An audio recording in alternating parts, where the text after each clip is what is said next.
Ladies and gentlemen, boys and girls of all ages, welcome back to the Spark Podcast. Woo! I remain your host, Ayo Ifanse, and I am joined today with a lovely cast of ladies. Introducing my co-host first is... Tatiana. All right, and to her left. Osas. And right by me... Hi, Gina again. Yeah, it's hi, Gina.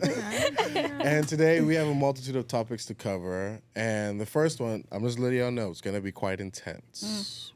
All right, so everyone take a deep breath in and out. So, first topic of today is, we all have parents and we've all seen, their love story and stuff like that. Not the beginning of it, obviously, because we're benefactors, but we're also products of their love story. So how would you say seeing your parents' relationship and stuff like that has affected you, whether positively or negatively? Who wants to go first? Any takers? Eeny, meeny, miny, you. Said you. No, I definitely said you. Why me though? Why not? That's the real question. So that's a very deep question, actually. It is. Very deep. That's what the deep breath in and deep breath out was supposed Yeah. to prepare you. Because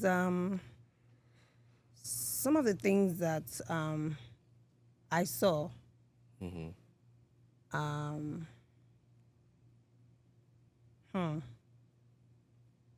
let me put it this way.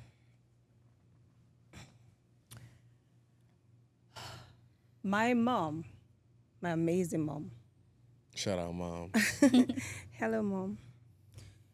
She did an amazing job raising us up. Great job. Because my dad, he actually traveled to the United States of America and where we are right now. But then there was no communication. So, life, how life is. When you travel down here, you get distracted, a lot of things happening, and then sometimes forget that you have people back home, right? I will find it hard to think that you forget that you have a whole family, though. Yeah. I get what you mean because, once you come over here, troubles of life start hitting you on a different front. But, that doesn't mean that you forget that, oh, I have a wife and kids and whatnot back home. I don't think that's an excuse, me personally. Well, okay, that's true. But one of my biggest fears right now is is not to experience what my mom experienced, right? Being married to my stepdad. I saw a lot of things, a lot of horrible things, and physical abuse. Abuse can come in different ways, right? It can be psychological, can be physical, can be sexual, right? It depends on how you're able to handle it. My mom was very strong with all of these abuses that she experienced in her life. I watched my stepfather actually beat my mom, beat her, so many times. And that really got me scared. I was very scared for a very long time. I didn't even want to get into a relationship at all in the first place. I was so afraid to get into a relationship that I chased every man that came my way. I chased them away because I told myself that I wasn't going to get myself involved with a guy that is from my tribe because of the things that I saw in my family and then in the life of my mom. So it was a big deal for me, all right? And I noticed that growing up, with the kind of guys that I've been meeting, right? I can see that trace. I can see where, I don't want to say I can see a little bit of my stepfather in some of the men that I've come across, but I don't want to experience the same thing that my mom went through while growing up. I met a guy, a Bini guy. Oh, shoot, I should have said my tribe. Oh. You already said your name. People could figure one or two things out. I didn't want to say it. Oh. It's okay. I met this guy from my tribe. That will remain unnamed. So we haven't even started dating. We are just in a getting to know each other stage, right? And he's already controlling me. It's already telling me the things to do and what not to do. I'm like, okay, I'll be quiet. Let me be patient and just see how this goes, right? And then I found out that while he was talking to me, he also had someone else he was talking to without me knowing. But I didn't want to say anything. I just wanted to ignore, just like, you know how we make excuses for men, like, it's just a friend and stuff like that. Until this girl came to my grandmom's house with a very long stick. Wait, what? I was living with my grandmom at the time. She came to your... I don't know how she knew me. That's insane. She came and getting ready to like fight me. And I'm like, what's going on? I don't even know you. What's happening? It was like, do you know that this guy is my man? I was like, how? I was like, I don't know. He told me he was single and available.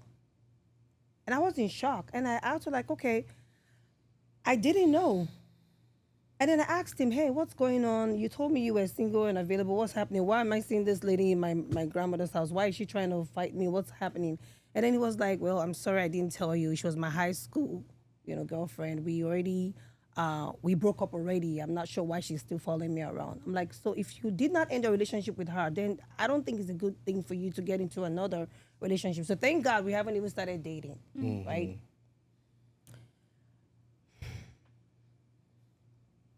That's that one. There's another guy from my tribe, too. Which will remain unnamed. Okay. Unnamed. He was nice from the beginning. Buying me stuff and, we were having fun. When I say fun, just going out to eat and all of that. And then I realized that he had this anger problem. He was always angry, and I wasn't sure why. And these are the things that I saw, with my stepdad. He was always angry, always upset, for no reason, beating my mom just for no reason.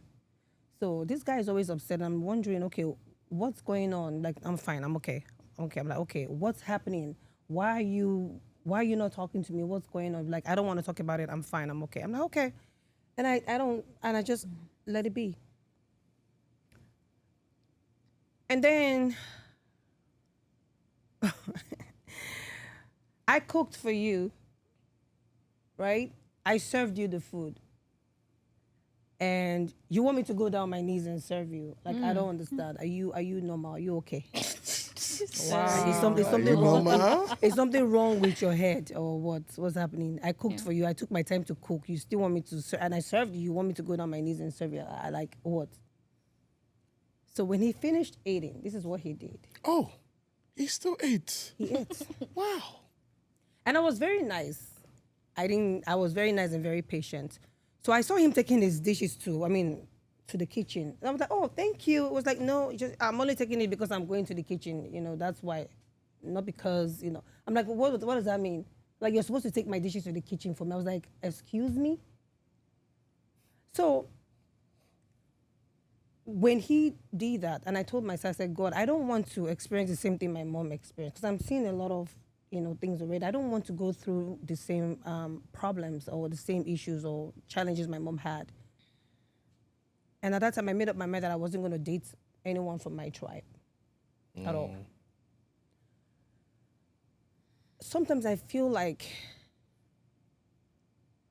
some of the things that have happened to me or some of my experiences with men, I feel like it's like a repeated pattern coming from my mom's generation. I don't know. I don't want to just hold on to that, but it's looking like it. Okay, cycle? Yes. I just don't want to mention some of the things. I've experienced it in so many ways. And I'm just like, God, I hope this is not, a repeated cycle. Yeah. So, and I'm just praying. I said, God, I don't want to experience the things that my mom experienced in her marriage. I don't want to marry my enemy. I want to marry my best friend, a man that will take care of me, a man that will love me. I don't want to be afraid of my husband. Because my mom was always scared. Yeah. Whenever he's coming home, everyone is just running, and I'm like, So I don't want to go through that as well.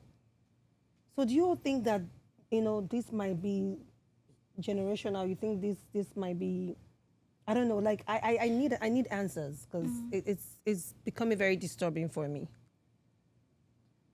I think, like people say generational curses, it is a real thing. And that's something that, people have to pray about. And you just kind of have to pray and be serious well, not serious, but, serious in your prayers and just really tell God that you don't want to go through the same thing that your mom went through or that other women in your family are going through.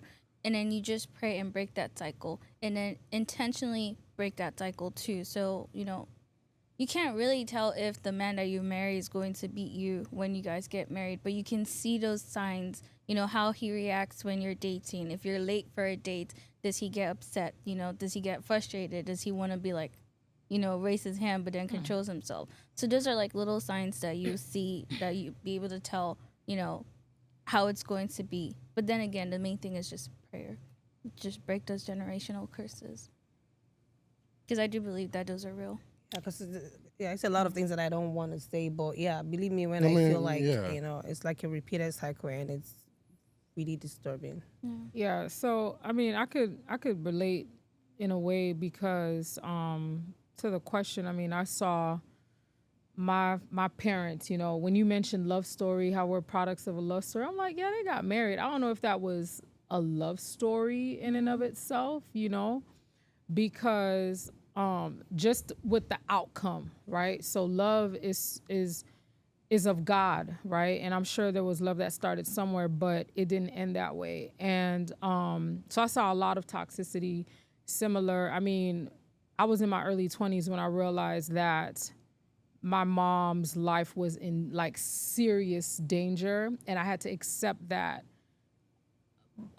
there was abuse going on. And like you said, the abuse doesn't have to be at physical.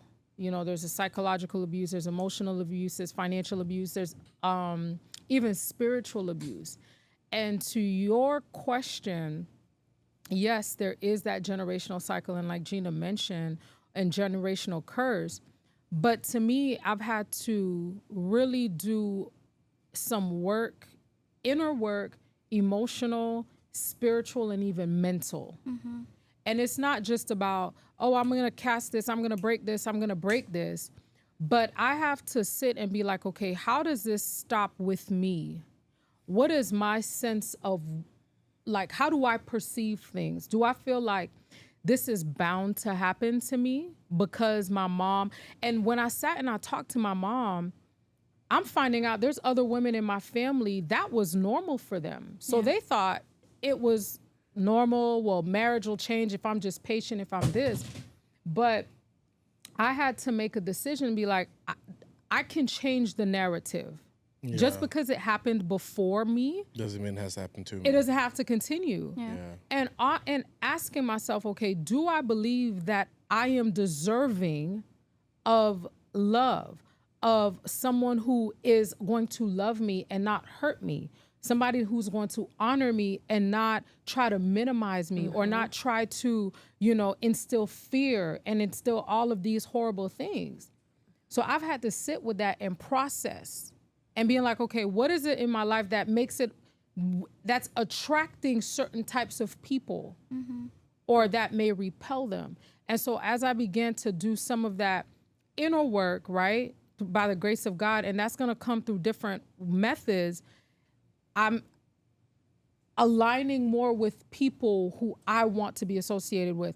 And so it's just also changing our language. Like, okay, I keep hearing what I don't want, but also what do you want? So sometimes it's just changing. I don't want this. Okay, what do I want?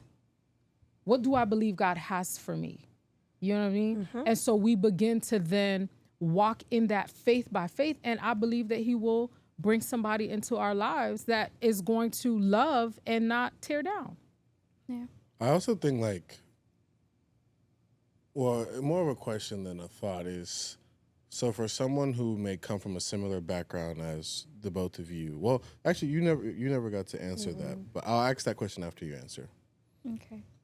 So I guess my background is definitely different from you guys. I grew up in like a home where, there was love, harmony. My dad didn't exactly live with us because he did work in a different state, but every once in a while he would come back to visit, or we would go and spend summers with him. So, and then I definitely saw the love between my mom and my dad. Now there was an age gap of about 19 years, but I believe that, goodness. that was how it was back then. 20 years. Well, sorry. let me Said not say 20 years. 19 years? Yeah. My goodness. So it was definitely different. Like I can remember, like, there are times where my dad would go out and he'll come back and he'll have a dress for my mom, and it'd be the short dress, and he'd be like, wear it, flaunt your legs and stuff like that, So it's like there was always like there was joy and harmony in the house. And then, it kind of got a little bit sad when my dad passed, and this is like maybe 13 years ago now. Oh, wow. So things got different, but I got to see my mom, be strong and, take care of two girls, send them abroad to school, pay the tuition and everything all by herself, So that kind of gave me this perspective of, I need to be strong. I don't need a man to provide for me. Yes, eventually I'll get married and have family and kids and stuff like that, but I need to be able to provide without a man and provide without him, Right. So that had always given me that structure. Now, how that whole thing affects my relationships, I can see like instances where it's like a guy wants to do something for me and I'm like, I can do that myself, and I won't let him, basically being independent. And I know like guys want to always help. They want to be the man of the house. They want to show that they Not can all do of it them. for Not you. all of them. Okay, some. Oh, sorry. Let's just clear that part. Not all of them. Okay, you can continue. Some of them. So, that has kind of sometimes put a strain in my relationships where it's like, you're too independent, or, allow me to do this for you. Kind of like situations like that. But also, like, there also been like, there's this fear, losing my dad at an early age. And then looking to my grandma too, she lost her husband, when she was young. My mom didn't really grow up with a dad. So it was just my grandma that raised all her three children. So it's like, okay, my grandma raised her three children by herself. My mom raised her two children by herself. So it's like, am I going to have to face that too? Like, there's always this fear that whoever I end up with, God forbid, might, eventually leave me alone to be with the children, So there's always that fear.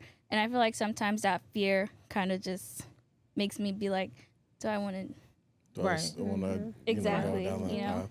path? So I guess my follow up would be, how do you unlearn that, and you can call a spade, a toxic trait that is living with that fear? Because I think fear remains fear until you look at it as a lesson, right? If you always look at something from the perspective of, I'm climbing up this mountain that is conquering this fear, then you're always going to be like it's always going to look like a climb for you, rather than if you look at it from, I'm already on the mountaintop, I need to get off of the mountain that is fear, right? Because the longer you stay there, the longer you're going to be affected by it. Yeah. And yes, easier said than done, but the Bible literally says, who is this great mountain before place your name there? You know what I'm saying? It's like, what is that mountain in front of you? And I think one thing that people need to understand is, the longer and longer you dwell on it, the longer and longer it's going to affect you. And like I said, easier said than done. Everything we're saying is easier said than done. But for me, to answer the question I just stated, is you have to look at that mountain and kiss it goodbye and be like, I'm not going to do this. Because the Bible also says to call things as if they are. So it's like she just said, it's no longer, I don't want to. Why are you saying I don't want to? Because you're looking at what you don't want. Look at what you do want and call those things forward. Apostle Joshua Selman says it all the time. He's call what you, like, physically say it. I call forth favor. I call forth X, Y, and Z, and start to walk in that. Because the longer someone says you can't drive down a road looking at your rearview mirror. Other people will tell you, "Oh, I mean, I can do it. Trust me." But you can't. Yeah. Why? Because you can't see what's in front of you because you keep looking at what's behind you. So I think when you mentally kiss that situation goodbye and be like, "I'm done with you. I'm done with living in fear. I'm done with living in, being a slave to it almost." And then you allow yourself to look forward to, this is what I do want. I want someone who is loving. I want someone who is caring. I want someone who allows me to be led, and someone who, does the things that a man is supposed to do in you guys' case. But that's how I would say for anyone who has that issue is you have to tell yourself, I'm no longer standing on this mountain, nor am I looking up this mountain. The mountain is behind me. Yeah. I agree, because I actually allowed fear to hinder me for a very long time. I was crippled for a very long time with fear. And as a result of that, guess what happened? I told myself that I wasn't going to date anybody. And for a long time, I did not date. I was very by myself for a very long time because I allowed fear to come into my heart because of my experiences in life. And to your point, I have to kiss it goodbye, right? So I had to make up my mind to be open and to just eliminate the fear from my life, once and for all. And I'm grateful to God that I'm getting better. That's good. And I'm a work in progress. So I'm getting better, and I'm going to get even better. So I just need to start having this positive mindset and just tell myself every day that I'm no longer a slave to fear. It's a song, man. Yeah. It's a good. So would you say that at a point in time you were single by fear, Yes. and now it's okay, I'm more single by chance? Yes. Cool. So how would you guys get over that, if you have any advice for people? But getting over the fear, Or unlearning the toxic unlearning. trait, and I think for me it was more, I had to look at my family situation for what it was, right? And take the positive things that I got out of it, right? Okay, so I saw what happened before me, and how can I use that to better myself and to grow as a person? And what is it that I can take away? Because there was a point where I subconsciously was adopting negative behaviors, like the very things that I said I didn't want. Like I saw how I was showing up, and it was just like really subtle, right? Like for example, I saw my parents, like my dad would give my mom the cold shoulder, right? So you said when you're at one point you served the person, like I saw on countless occasions, if my dad was unhappy and my mom served him food, she would consistently show up and serve food, and he would just leave the food on the table, or just left it like that. So he was sending a message. So us as kids, we saw that. It was like we already knew there was conflict, because if dad isn't eating, like what's wrong? You know what I mean? And so for me, when I started getting into some relationships and I was unhappy, I would give the person a silent treatment. you would stop eating. No, not You stop stopped eating, but eating.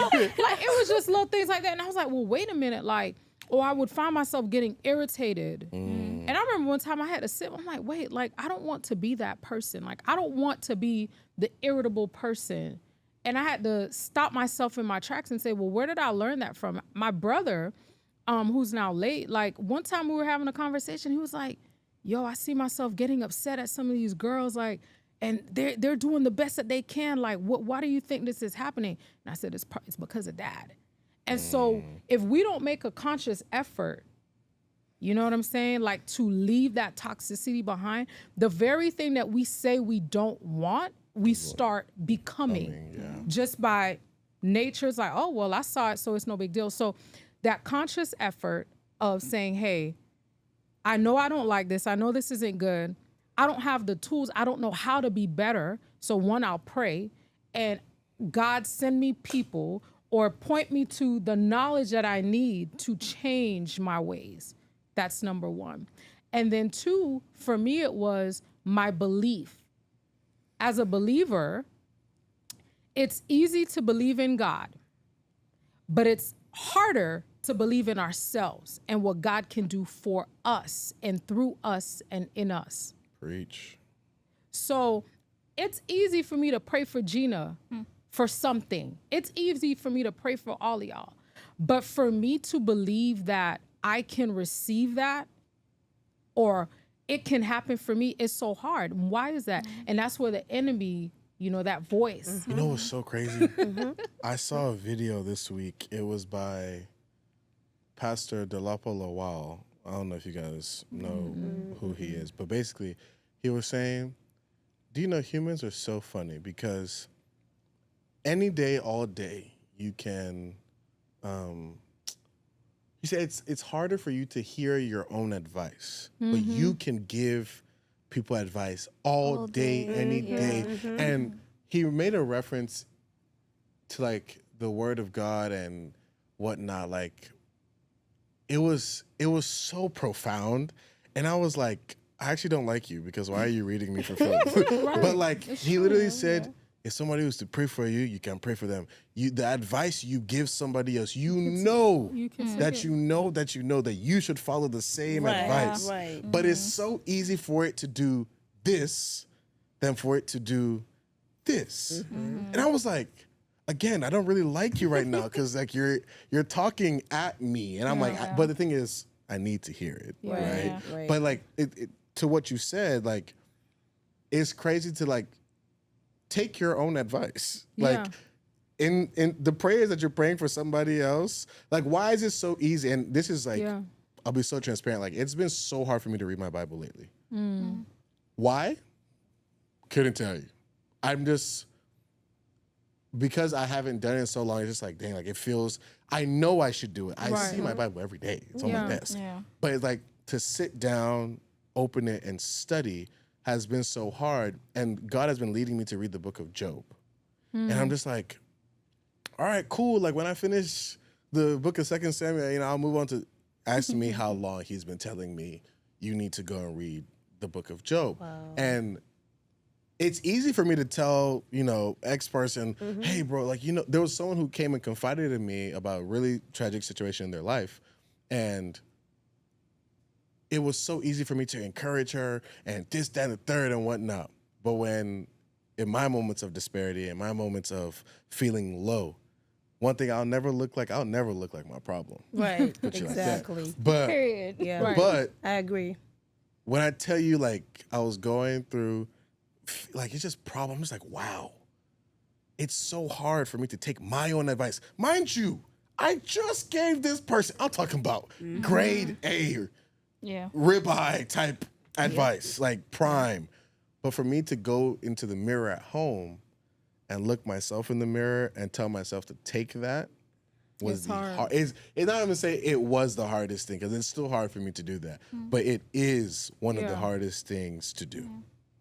Yeah. Like it's a very, Isn't that crazy? it's nuts. Like I'm trying to tell you, like it doesn't make any sense. I don't think it ever makes sense to me. But yeah. But sorry, you were going. I just wanted to make that point. It's good. And I mean, and even if that we don't believe it, right? One of the scriptures in the Bible that it brings me comfort because it kind of humanizes things for me. There's a passage where Jesus, there's a man who says to Jesus, Lord, help my unbelief. And I'm like, at times when I don't even believe, I'm like, Lord, I want to believe, help my unbelief. And so we could just start there, help my unbelief. For those of us who may want something, but may not believe that we're deserving, or may not believe that we can have it, whatever it is, or may not quite trust God yet, we can just go to the Father and say, Lord, help my unbelief, and start right there, right? So that's all I got to say about that. To me, I just say mustard seed. Yes. Yeah. That's That all. too. That's all I remind myself. Just a mustard seed, That's and true. that's all I need.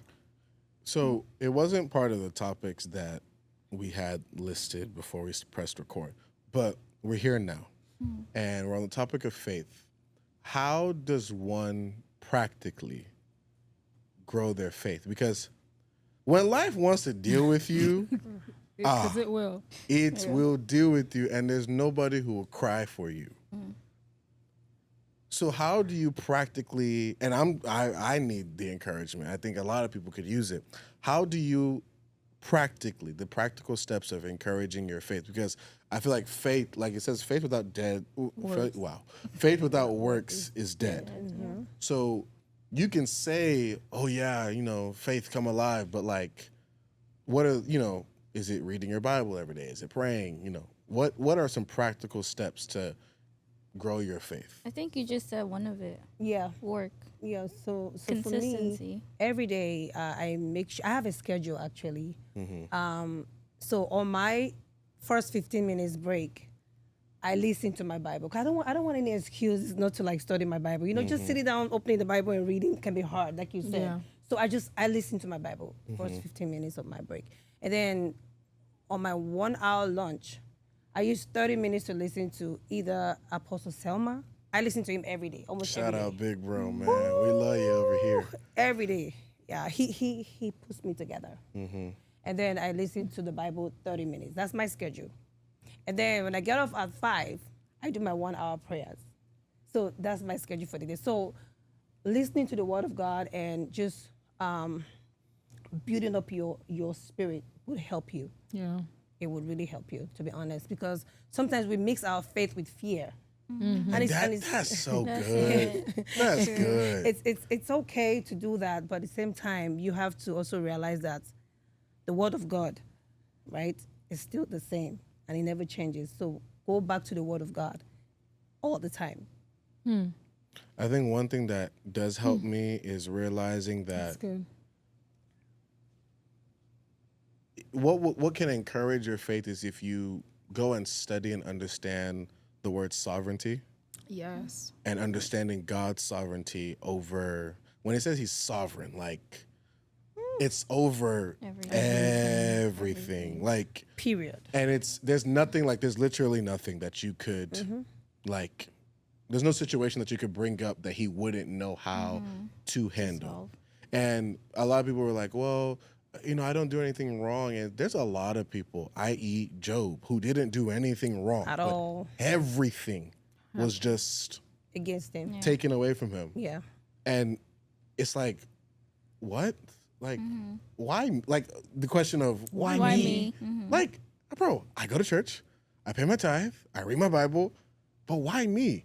And you will never understand it Never. unless God gives you that personal revelation of whatever. But understanding God's sovereignty and realizing that even when you think all hell is broken loose, he's Yeah. still in control. Yep.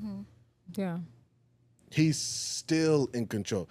I lost my job. I don't know what I'm going to do it for the next 6 months. He's still in control. You can say that again. I just got out of a relationship. I got this, that, and the third going on. He's still That's in true. control. And I think more than what it does for me more than anything is keeps me at peace. It keeps me grounded. Yeah. Because I'm just like, Lord, I'm not going to lie to you. I'm upset right now. Like, I do not feel good. This situation is really eating at me. But I understand that you are in control. And I can rest assured that your word says that you know the plans you have for me. So that you don't, and I know you won't go back on your word. So as you hold me accountable, me too, I'm holding Holding you. you accountable. I'm holding you His word accountable. back to him. Take Yeah. those His words back never to him. return to him void, For you know? sure. So I Never. think for anyone who's dealing with faith as a keeping it and making it so it's strong, remember that God is sovereign. Like, It is. he's sovereign and he's just. Yes. That's good. That part. Because there's a lot of things that we do that go unpunished. And when God wants to teach us a lesson, we're like, God, you hate me. It's like, no, I actually really love you, which is why I'm doing this. So that's my little 2 cents. Someone else. Remember, he's God all by himself. He doesn't need help. created the entire world with his mouth. He said, let there be, and there was. That's the God that we serve. At the blast of his nostril, the sea what piled up. That's the God that we serve. He's a merciful God. He's a good God. He's an amazing God. And when I think about these things, it just gives me hope. It gives me joy and courage. So I think sometimes we just kind of have to think back to like when we were children. It was easy to have faith and it was easy to believe. And that's why he said, Because "Let the life little never children showed you come to me." anything yet. Right. It was easy. Yeah. So sometimes you just kind of have to think back and be like, well, he saw me from when I was My cradle infant days, yeah. until now. So what's stopping him from seeing me That's the rest of my No, life? yeah. You know, like literally the other day I was just sitting and I was thinking and I was like, man, I was never worried about what I was going to eat the next day when I was 6 or 7 Yeah. or like trying to pass an exam. I still went over to elementary, went over to high school and, college and everything. So it's like, why am I worried about my job? Why am I worried about, paying the bills and other stuff? Like, yes, I will work hard. I will go to work. I will show up and, put in the work and the effort. But in all, he will still show out as our Father. He will still show out as, God, So it's just don't be stressed. I think there was somewhere in the Gospels, my Bible scholars, you can help me find it, where there was a lot of children playing around, and Jesus' entourage was like, "Oh, like, no, like, No take the children. kids Yeah. away." Yeah. He was like, "What are y'all doing? No, children. this is what y'all need to do." He was like, "Y'all, like, come to me like children." Yeah. Be like children. Like, be like children. And I never understood that until even after I read the Gospels when I was doing my Bible studies. And I'm just like, what do you mean, like, come to me like children? And it's like, come to me blindly and let me lead you. Don't try and lead yourself to me. And then as you think I'm leading you, you're helping me lead you. He's like, God doesn't need help. I'm telling you. It's like, and that come to me like children, it's like, now more than ever I get, I'm just like, oh, like, he doesn't want me to come. Don't ask no questions. Just, That hey, curiosity. Johnny, we're going to church. Okay. And then that natural curiosity that a child has, because it's like, it's not rooted in pride. It's not rooted in, knowing, using knowledge that when your knowledge could never compare to, to what God has in store. It's crazy. I don't know how we got here. Sorry, were you going to? No, the only touch on thing, I mean, kind of similar to what Gina was saying, is just remembering, it's easy to forget, like, it's very easy. I forget what God delivered me from or brought me through. And so at times, and it makes me think about when Christ said, "You will know by the mark of my hands." Like, that could have, those nail pierced hands could have been gone, right? But they're there to remind us, like, even when we take communion, do this in remembrance of me. So we have to remember, because it's so easy for us to forget, right? And so for me in my faith, I have to go back to 5 years ago when I faced a situation. How did God show up for me? 2 years ago, or even last month, because we're always waiting on the next thing. We're waiting for the next breakthrough, that sometimes we don't just stop and pause and be like, God, just thank you for today. Thank you for yesterday, right? So that helps to build my faith up. Just remembering gratitude. Honestly, y'all, like, gratitude is so imperative.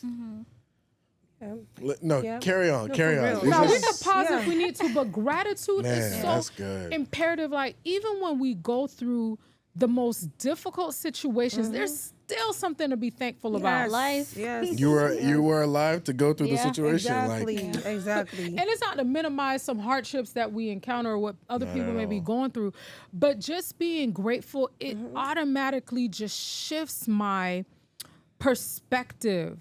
It just shifts my mood. I'm like, man, you know what? And so when I stay in that place of gratitude, when I don't have, when I'm confused, or when I may be worried, or when I may be afraid, I'm like, God, thank you. Thank you for breath. Thank you for life. Thank you for where I live. Thank you for, you know what I'm saying? Just little things that we easily can minimize. Yeah. But when we get into that place of gratitude, I think that's where God really delights himself in, and he shows up even more. So for me, if you want to build your faith, remember, express gratitude, and just take a moment. It could be 5 minutes. Just sit with God. Yeah. Yeah. Sit with God, whether it's journal, singing, sometimes just listening to, Christian music, gospel music Right. is an instant. It's gonna do something to your spirit, Yeah. right? It's gonna take that funk away. You know what I mean? And then there's power in community. So joining, being with other believers. Sometimes just going to church and hearing that word. So like you were saying, Ayo, like, sometimes it's hard for us to encourage ourselves. That's why we need people around us to echo the truth of God's word. That's so true. Yeah. We need to hear it. Yeah. And we just, we become encouraged. We find ourselves, okay, we got a pep in our steps, right? And we just continue to move forward. Right. And I think you also have to look at the attack of the enemy, like the attack after the altar is what I call it. Like anytime I minister on stage or whatever, I always tell like the choir that I'm a part of and whatnot, like just beware. It may not come on Monday morning. Yeah. It may come at your weakest on Wednesday night. Sure, it's going to come. But it's gonna come because it literally says that where in the Bible that a king attacked. No, they killed someone. They waited to see how people responded. They said, "Oh, y'all didn't really care. Okay, I'm finna go back in and do it again." The same way the devil wants to say, "Oh, okay, you were on fire on Sunday." It's easy to be on fire on Sunday. Right. You're surrounded by people, all this, that, and the third. But what about Tuesday? Right. When your boss pisses you off? Yeah. Or what about Thursday when a certain bill is due and it's a lot more than you expected? A lot more. A lot more than you expected. Yep. And all these things. And it's like, okay, beware of that. That's why I always say beware of the attack after the altar because, you just left a 3-day conference and man, you're charged up. What about when life hits you on Wednesday? Because it will. That's Will why you I still always be stay charged? Will you still be I said, yeah. on, 10 toes down? Or will you, Especially when those bills go up, you see me cussing out the automated system. there's no way this is the I'm bill. cussing out the automated system. Shut up. Get me an agent. Bad automated Because I'm so systems get upset. the worst of Yeah, it. I like you I'm pressing zero. Yeah. Give me a real human being. testing me, man. But something she just said about your gratitude, your praise. Again, I saw another IG reel. Shout out to Minister Dunsin Oyeko. He said, I was just watching something. I couldn't tell you where it was. I think it was on TikTok, actually. And it says that Judah begot Perez. And I was like, what? What does that mean? Judah begot Perez. And he said, do you know what, he wrote a song famous, Judah. Cool. Judah means praise, right? Begot, cool. We'll come back to that. And then Perez. And I was like, okay, Perez, cool. What does that mean? Perez means breakthrough, which means Judah praise begot comes before Perez. Use their English definitions. Praise comes before breakthrough.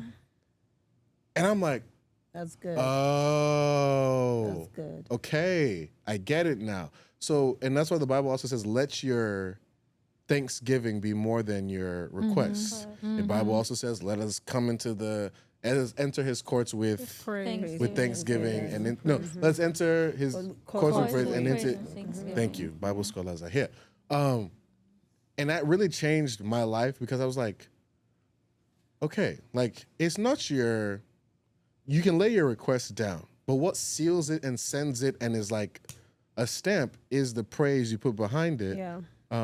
It's just, I don't know. To me, it's just like, okay, now I understand that my praise has to be as if I've won the victory. Right. That song, See What the Lord Has Done, is always in my head. It's like, okay, I'm just going to be thankful ahead of what he's going to do. So it's like, see what the Lord has done.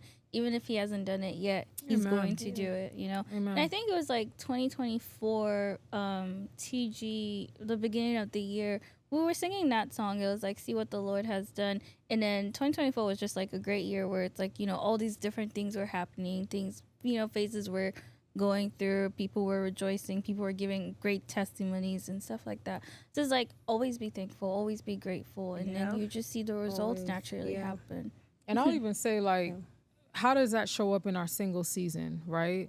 Like, for those who may be waiting, who feel like I've been waiting a long time, still got to be grateful. Still It's praise. hard. It's not easy. The Lord It's doesn't not do easy. anything in vain. He doesn't yeah. do anything in For vain. sure. He doesn't. So even in that waiting period, be thankful because there's perks of being single that you lose as soon as you say yes to either proposing to someone or someone proposing to you. Yeah. So while we're waiting, right? Mm-hmm. One of the questions we should ask ourselves would be, are you ready to be a wife? Or are you ready to be a husband? Are you ready to be a husband? Because you might be waiting and just praying, God, I want to get married. I want this man. I want my husband. Are you ready to be a wife though? You So know, maybe God is just He's preparing you. preparing you. Yeah. And you can't bake, well, technically, you can bake a cake in the microwave. No. I mean, You'd be surprised. The conventional When they microwave. come in- yeah. But Rome wasn't built in a day. it wasn't broken in a day. Like, you can't.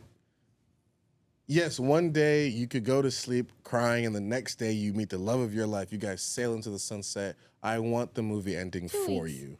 2 weeks. If you know, you know. 2 weeks. But I think for me, like, understanding that patience is a virtue, like it's like understand what patience is and know that when you're being prepared for something, when you're being prepared, like being prepared is like it takes a pressing, it takes a real season of you're gonna have to go through ups and downs when you're a lab experiment. Like, you put the wrong things in the little test tube, it's gonna explode. Right. You put, some restaurants need to close down because they've been putting the wrong things in their food. Right. And it comes out and I'm like, what is this? Y'all didn't let it sit long enough. I grill a lot. I can tell when I put love into my food and when I did it, when I just did it for the sake of doing it. And I'm just like, it wasn't my best work. But if I had taken time to prepare. Because don't let Instagram and TikTok fool you. You know what I think a lot of people really look forward to is the moment of actually getting engaged more than it is The marriage. all the stuff that comes after. Because you see people's weddings and stuff like that, but you see a lot of it, especially like nowadays, class of 2025. Yeah. You guys are outdid yourselves. But a lot of people it's a false reality of like, oh my gosh, like the culmination of years of love, da-da-da-da. You mean culmination? That's not the end of it. No, that's just the midway life point. after that. There's life after that. And I think social media gives a very false reality of what your relationship should look like, will look like, or can look like. Yeah. So don't fall in love with the wedding pages and stuff like that because that may not be your story. Yeah. But you see, the funny thing about social media is they'll show you the proposal, they'll show you the wedding, but they don't show you like the first couple years after that. And then even those of them that showed their perfect marriages with their children and all of that, they don't show you about the first few years of their marriage. They show you okay, now we're successful. They show and you then the they good just parts. tell you, we struggled, we did this, we did that, but they don't show that to you so you can see it, because most people are visual learners, so they like to see stuff. So they see the lovey-dovey family that has 5 cars and 5 children and whatever, but they don't see the struggle that the couple went through to get to where they are. So to me, social media is a lie, and I just go there to laugh. Yeah. I just go there to laugh and de-stress. I don't believe everything I see on social media at all. People show you what they want to show you. They're going to show you the most polished version of themselves. People show you what they do show you the highlight reel, but again, for me, it's like live in the real world, right? Yeah. Don't touch Have some real grass. relationships. Have real relationships with people that are married, and I think that that's going to help a lot because in the singles, again, I don't want to generalize. Maybe some people may not have those sorts of relationships in their community where they get to see an example of what does a godly relationship or godly marriage look like, or anybody in their family or anybody in their circle, right? So they might look to social media or they might look to celebrities to help them define what they should expect. And you're going to fall short every single time. So if you're looking for an ideal, right, first of all, as a Christian, let's look to what the Word of God says. And the Lord never promised a perfect relationship, never. But he does outline what the ideal is, what his will is, right? And so we can see that in the lives of the people around us who are dedicated to one another, but we're going to see that they went through some ups and downs. And so we don't have to look at social media. So I don't want to say it's fake because there might be some true things out there. You know, it's very inspirational, but let's be real. Nobody wants to see people, crying online. Yeah. That's just not, I mean, there's a whole thing of people, they set their cameras up. To go I'm not going to judge anybody. I'm not judging anybody, that decides to show the world their real vulnerable moment. I'm not here to judge that, but most people would rather see the finished product and know that you overcame. They don't want to get into the nitty gritty. That's just not, that's what most people don't. You know what? So that's why we have to have those in-person, in real life relationships to show us the reality. You know what kind of just dawned on me is that no relationship in the history of mankind has ever been perfect. No. Dating back to even Abraham and Sarah. No, even before that. Adam and Eve. But furthermore, God's relationship with us. If we're his bride, we are the definition of the most imperfect bride there could be. Right. So if you look at it, it's not necessarily that he doesn't have a perfect relationship with us. We don't. We don't have a perfect relationship with him. But therefore, the relationship between the bridegroom and the bride is not perfect. But what he gives us is salvation, which is like he says, his love covers, love in itself covers a multitude of sins. But my thing is, the reason I bring that up is that no one should ever expect to have a perfect relationship.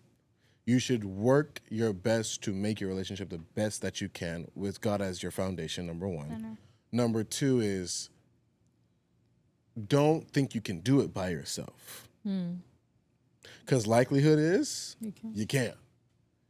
You know what I'm saying? Like, look at the Bible stories. Like, there's countless amounts of stories that you can go through that would teach you one thing to do. Like in Abraham's case, Abraham was patient until he wasn't, and then went to go out and sleep with. I don't think it was him. It was Sarah that kind of. Okay. Now, let me not put the blame only on Abraham, but I think like that situation in itself can teach you patience, can teach you, long suffering, or same thing. Because up until they, that point where they didn't, things were happening, and then what? Oh, well, if God won't do it for us, let's do it for ourselves. And that's not how. And that caused problems. That created what we know today as Islam. Yeah. If you guys didn't know. Right. You said something about not doing the relationship alone. What do you mean? Like having God as the center? Is that what sorry?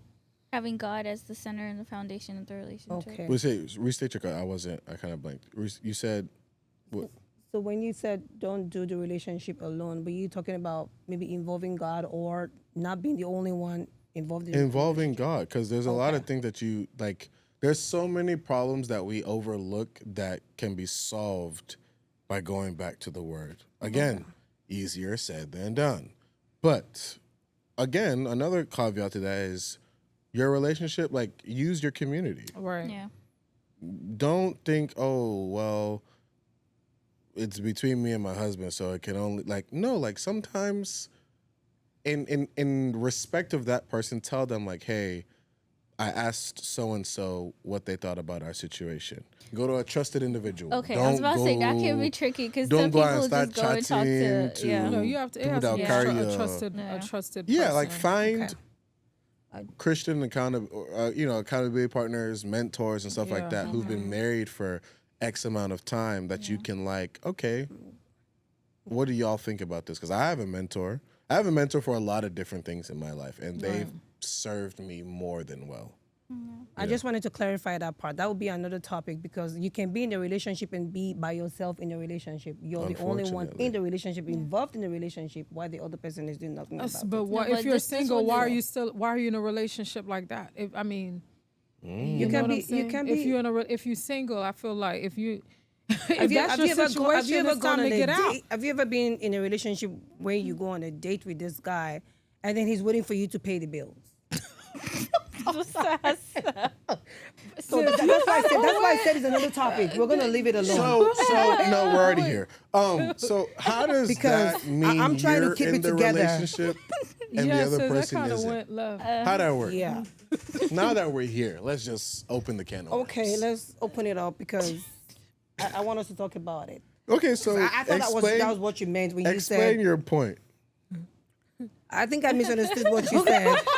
Because The premise of what I was trying to say was that it's not you and your partner against each other, okay. against the problem. It's you and your partner And together, God. with Together God, Yeah. against That's the also a problem. different- How we got to paying for dinner, I don't know. But explain what you yeah. meant. Because you're in a relationship with a guy and he You want to say guy's name? is depending on you That to, will remain to pay the unnamed. bills. You know, when you go to a restaurant to eat, he's waiting on you to pay. He will not even pay the tips. Like you, I mean, give the tip. You're the one paying for the food and for the tip. Who asked who out? Him. Oh, well, sorry. Can't help you there. It's a lot that I've dealt with. So Fair, believe me when fair, I tell you fair, that fair. sometimes it's just good to be alone and just wait on God and trust in God. You're in the gas station getting gas. He's sitting in the car just, texting on his phone. Or you're the one getting the gas. You're paying for the gas. And another guy comes to you. I'm like, why is he sitting down in the car? What's wrong with him? Why is he not getting the gas for you? I'm like, go ask him. So being in a relationship and you're the one doing everything, paying the bills, like Is there emphasis on paying? Is there emphasis on the monetary value of what you are expending? Or is it just more of what you would have expected him to do?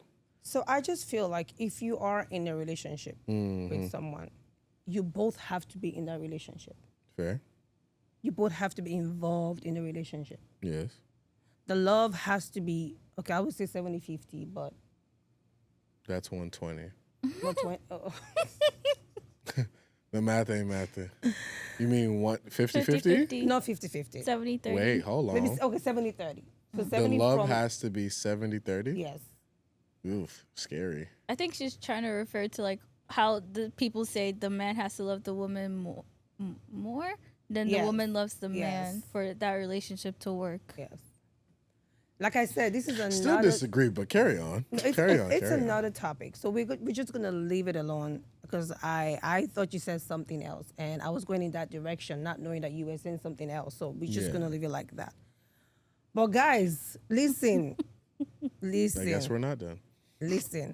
You cannot take a lady out and expect her to pay for the bill. It is not cool. Okay? And we will talk about that in a Next later episode.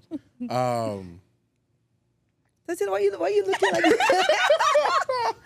I have so much to say. but I'm just waiting for you to continue because I know you got some more to say. It's a lot to say, but we'll leave it alone, man. But the reason why I'm saying this is for the younger people. I don't want them to make the same mistakes that I made, right? So that's why I'm trying to put it out there. Just make sure that this guy is loving on you, taking care of you, not you taking care of him. I mean, it's okay for you to take care of your man, right? But it shouldn't be you all the time taking care of him. Because men, when you start taking care of them, they get so relaxed.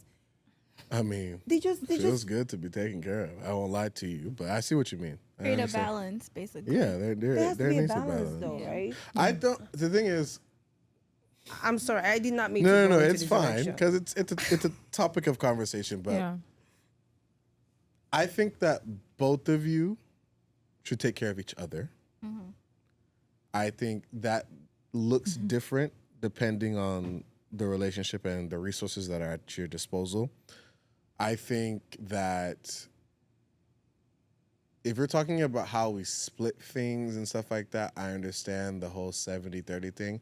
I think love should be 50-50 and you're 50. Well, it looks like 50-50, but it's really 100-100, right? I'm putting my all into this the same way I expect her to put her all into this. So we're not necessarily doing, well, okay, well, I did it this week, so you should do it. Like, no, we're putting our best foots forward and we make it work.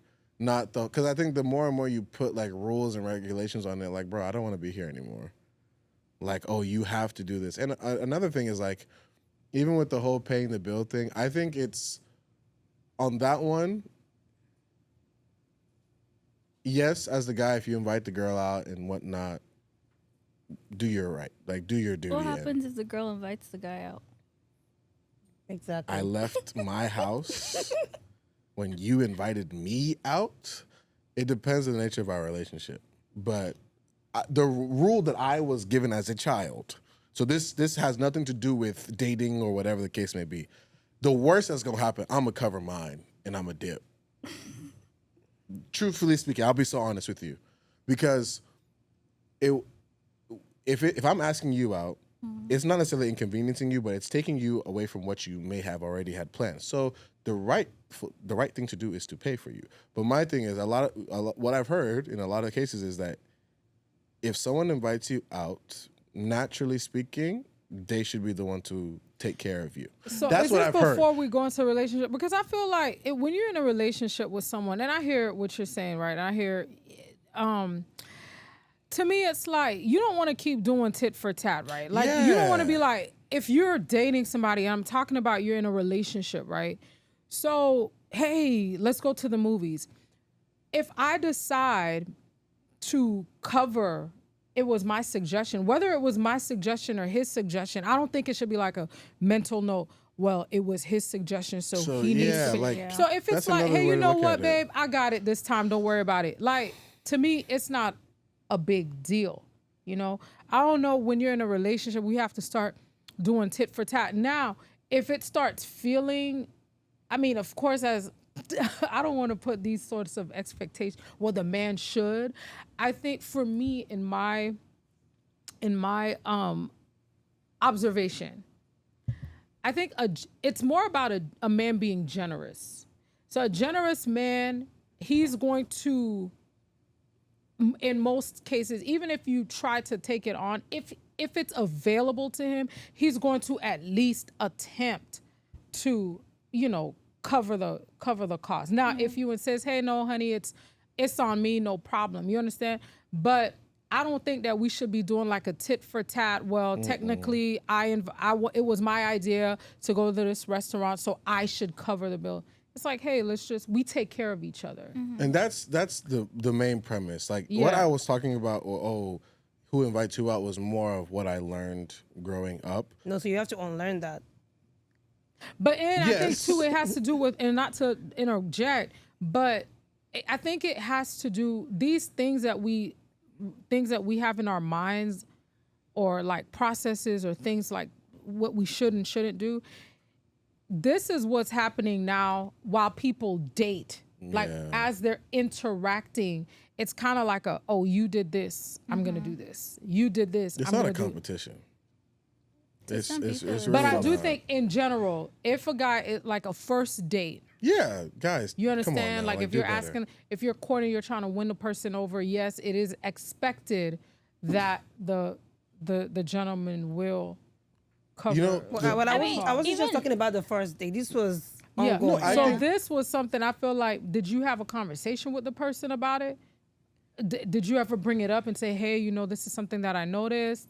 Did y'all ever have a conversation about expectations, about those sorts of things? Okay. And that I think That's the that problem. therein lies a huge problem of what the expectation is to be. Because for me, I love taking care of my person. Like I love if, like I said, again, Instagram was on a roll this week, but I saw someone repost something, and it said that most guys, like she said, if it's available to them, would take care of everything for their person. Right. What they want in return is someone who is willing to do something of the same value, if not, like, they want to know if you got them the way they got you. Not just monetarily, but emotionally, physically, mentally.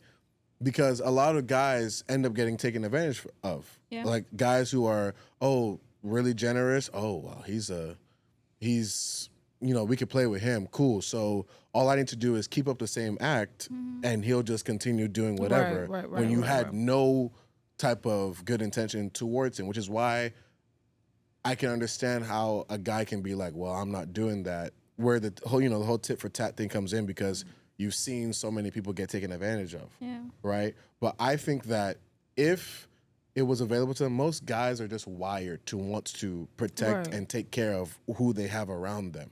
If they don't have it, then maybe I think that's a conversation where it's like, look, I'm not in a position to take care of everything all the time, just by myself. So expectation then arrives and you guys can talk about that. If you leave that outside the door, guess where it's going to stay? It's going to stay out there. It's never going to get taken care of. So I think the honest conversation of what is the expectation needs to happen. Yeah, Well, and I my think experience that's- is different though, so maybe Fair, yeah. it's different. So. And I don't think you can generalize. Like, it's not safe for me to generalize about, someone wanting to take advantage of me. It's not fair that, you would generalize that the guy is not going to take care Oh of you. no. All right. Well, ladies and gentlemen, this was fun. This was completely, we had one planned topic in this. Just kind of And went. you see, that's the beauty of podcasting. You can just freestyle and hoop. Well, we hope you've enjoyed this. Please get this wherever you get your podcasts, on Apple, Spotify, YouTube. I don't know where else people get their podcasts at. Make sure to comment what you like, what you don't like. Comment topics that we can talk about. And we will see you guys in the next one. Adios. Bye. Bye.